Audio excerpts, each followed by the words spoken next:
SSC GD के 13 जनवरी के second shift का क्वेश्चन हमें प्राप्त हो गया है। आइए देखते हैं क्या क्या क्वेश्चन आया था।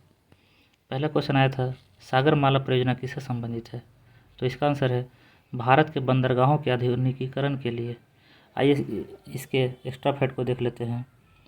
इस योजना में 12 स्मार्ट शहर को शामिल किया गया है। योजना के अंतर्गत 8 तटीय राज्य गुजरात, महाराष्ट्र, गोवा, कर्नाटक, केरल, तमिलनाडु, आंध्र प्रदेश तथा पश्चिम बंगाल शामिल है। ये टोटल लंबाई 7500 किलोमीटर है। आइए भारतमाला परियोजना को भी देखते हैं। भारतमाला परियोजना एक राष्ट्रीय राजमार्ग विकास परियोजना है।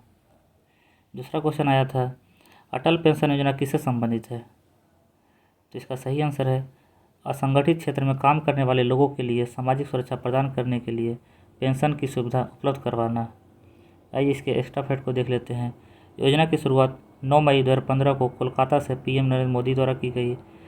इसके लिए उम्र 18 से 40 साल के बीच होना चाहिए। पेंशन पाने के लिए कम से कम 20 साल तक निवेश करना होगा। अटल पेंशन योजना के तहत 60 वर्ष की उम्र के बाद कम से कम 1000 रुपया और अधिकतम 5 रुपये मासिक पेंशन मिलेगा, जो कि आप निवेश जितना किए उस पर निर्भर करेगा। क्वेश्चन नंबर 3 आया था सोडियम को किस में रखा जाता है, तो किरोसिन में या मिट्टी के तेल में। अगले क्वेश्चन की तरफ बढ़ते हैं।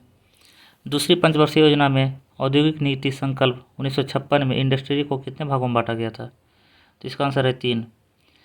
आइए तीनों श्रेणी को देख लेते हैं। पहला श्रेणी था केवल राज्य के स्वामित्व वाले उद्योग। दूसरा श्रेणी ऐसे उद्योग जिनके लिए निजी क्षेत्र पूरक सेवा प्रदान करते हैं।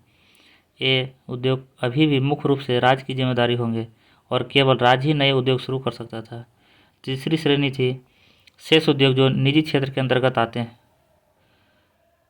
आइए अगले क्वेश्चन को देखते हैं। माइटोकॉन्ड्रिया के केंद्र में क्या नहीं होता है, तो इसमें राइबोसोम पाया जाता है, क्रिस्टाई पाया जाता है, डीएनए पाया जाता है, मैट्रिक्स पाया जाता है, इनर मेम्ब्रेन पाया जाता है। इसके अलावा उसमें जो ऑप्शन था वही नहीं होगा। एग्जैक्ट एक ऑप्शन तो स्टूडेंट नहीं बताया है। आइए अगले क्वेश्चन को देखते हैं। भारतीय संविधान में संघवाद किस देश से लिया गया है, तो ये कनाडा से लिया गया है। कुछ एक्स्ट्रा फैक्ट भी देख लेते हैं। प्रस्तावना में स्वतंत्रता, समता, बंधुता का आदर्श फ्रांस से लिया गया है। अगले क्वेश्चन को देखते हैं। न्यायपालिका किस देश के संविधान से लिया गया है। न्यायपालिका की स्वतंत्रता की संकल्पना इंग्लैंड से लिया गया है। एक्स्ट्रा फैक्ट देख लेते हैं। न्यायिक पुनरावलोकन यूएसए से लिया गया है। अगले क्वेश्चन को देखते हैं। ईडन गार्डन स्टेडियम कहाँ पे है, ये कोलकाता में है। आप जितना भी स्टेडियम से संबंधित क्वेश्चन है आप देख लीजिएगा, जैसे नरेंद्र मोदी स्टेडियम, उसी तरह और भी जितने भी स्टेडियम है वो सब देख लीजिएगा, जिसमें आने की संभावना बनी रहती है। क्वेश्चन नंबर 9 है भोपाल झील भोजताल का निर्माण किस शताब्दी में हुआ था। ये 11वीं शताब्दी में हुआ था। 11वीं शताब्दी में बनी सबसे बड़ी कृत्रिम झील थी ये। आइए देख लेते हैं एक्स्ट्रा फैक्ट को। भोपाल की स्थापना परमार राजा भोज ने 1000 से 1055 ईस्वी में की थी। राजा भोज की प्रारंभिक राजधानी धार थी। अगले क्वेश्चन को देखते हैं। किस एक्ट के तहत किसी भारतीय नागरिक के लिए बिना लाइसेंस शस्त्र हथियार रखना अथवा उनका व्यापार करना एक दंडनीय अपराध बन गया। इसका उत्तर है भारतीय शस्त्र अधिनियम 1878। इस समय वाइसराय लॉर्ड लिटन थे। लॉर्ड लिटन के समय में ही वर्नाकुलर प्रेस एक्ट पारित किया गया था। वर्नाकुलर प्रेस एक्ट प्रेस की स्वतंत्रता के लिए था। सिर्फ अंग्रेजी अखबार को छोड़ के बाकी सभी अखबार को बैन कर दिया गया था। 11वां क्वेश्चन देखते हैं। खिलाड़ी एवं खेल से संबंधित खेल था, तो आपसे निवेदन है कि आप जो भी किताब पढ़ते हैं उस पर खिलाड़ी और खेल से संबंधित देख लें। क्वेश्चन नंबर 12 है बाल साहित्य पुरस्कार, तो हिंदी में 2022 में बाल साहित्य पुरस्कार क्षमा शर्मा को दिया गया है। इनकी बाल कहानियाँ थी। क्षमा शर्मा की चुनिंदा बाल कहानियाँ ये लघु कथाएं के रूप में थी, इसी को मिला है। 2021 का भी देख लेते हैं हम लोग। देवेंद्र मेवाड़ी को मिला है और इनका नाटक था नाटक में विज्ञान। 2020 में बाल स्वरूप राही को मिला है और इनका कविता संग्रह संपूर्ण बाल कविताएं के लिए मिला था। आइए अगले क्वेश्चन को देखते हैं। हरित क्रांति सर्वप्रथम किस देश में प्रारंभ हुई। इसका सही आंसर है मेक्सिको। हरित क्रांति के जनक नॉर्मन बोरलॉग थे और ये 1960 में शुरू किए थे। भारत में हरित क्रांति के जनक MS स्वामीनाथन को हैं और ये 1967-68 में शुरू किए थे। भारत में चावल और गेहूँ की अधिक उपज देने वाली किस्में हेतु भारत में हरित क्रांति को अपनाया गया था। आइए अगले क्वेश्चन देखते हैं। बास्केटबॉल नेट की ऊंचाई कितनी होती है? तो इसकी ऊंचाई 3 मीटर होती है या 10 फीट।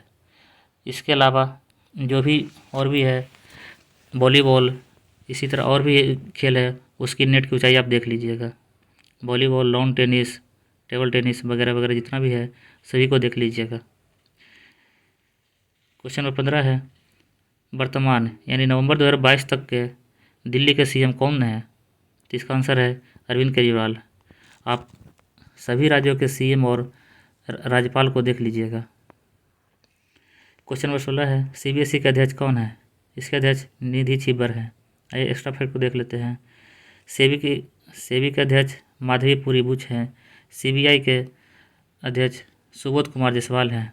इसके अलावा आप NCERT, UGC और भी संस्थाओं के अध्यक्ष को आप देख लीजिएगा।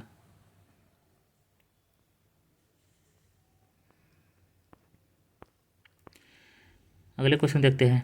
2011 की जनगणना के अनुसार भारत की पुरुष एवं महिला साक्षरता दर। तो भारत का साक्षरता दर दोनों ओर को सम्मिलित रूप से 74.37% है।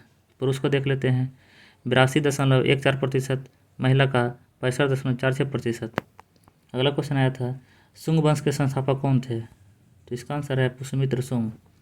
आइए कुछ एक्स्ट्रा फैक्ट देख लेते हैं। हर्यक वंश के संस्थापक बिंबिसार, शिशुनाग वंश के संस्थापक शिशुनाग, नंद वंश का महापद्मनंद, मौर्य वंश का चंद्रगुप्त मौर्य, चोल वंश का विजयालय, कण्व वंश का, ये शायद गलत लिखा गया है, विजयालय नहीं होगा।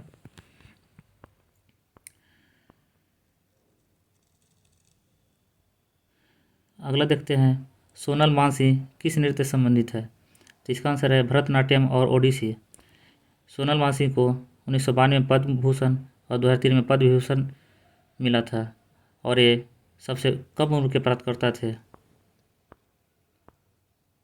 यही क्वेश्चन था। जब हमें तीसरा शिफ्ट का क्वेश्चन मिल जाएगा तो आपको तीसरा शिफ्ट का भी करवा देंगे। इसी तरह आप क्वेश्चन देखते रहिए, आपको अपने एग्ज़ाम में फ़ायदा होगा। धन्यवाद।